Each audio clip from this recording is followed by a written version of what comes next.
Okay, welcome to part 2 of our 5-1 work together. We just need to complete step 3, which is to do our check number 152.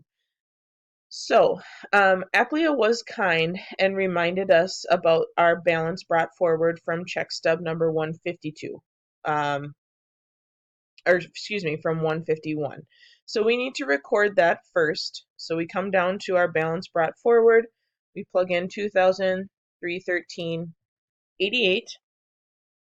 And then it says we want to prepare checks number 152, which is for Southwest Supply for supplies for $62. We're going to use June 30th as the date, and we enter the student signature where we would normally put our names.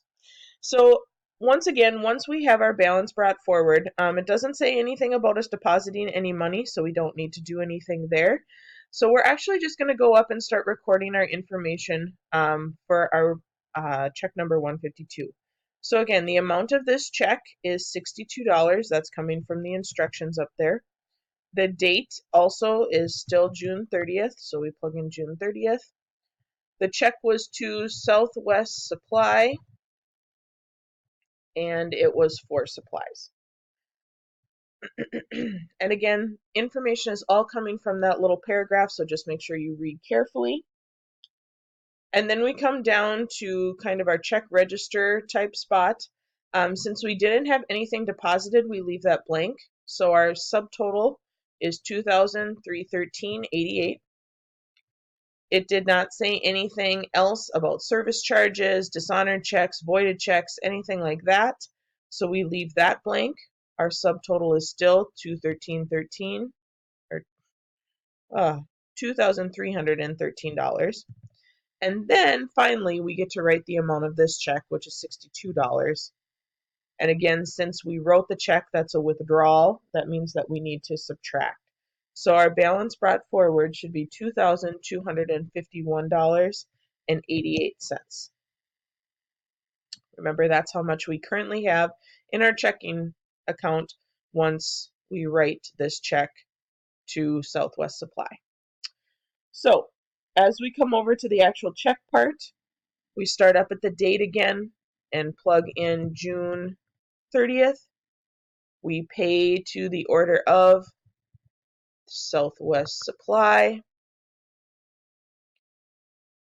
It's for $62. Again, trickiest part is to do the writing in words.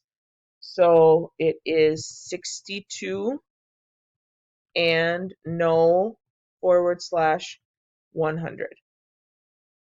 So just make sure that you just, I don't know, spell it out sounds weird, but just say it out slowly, especially if you have $1,000 or more, because you have to have 1,480, whatever. Just make sure you say it slowly, spell it all out, and you should be okay. Our 4 is for supplies, and then last but not least is our student signature. So, congratulations everyone, you have filled out a check and a check stub. And so you can head on over and do on your own and your application, and then also don't forget about your terms and questions as well.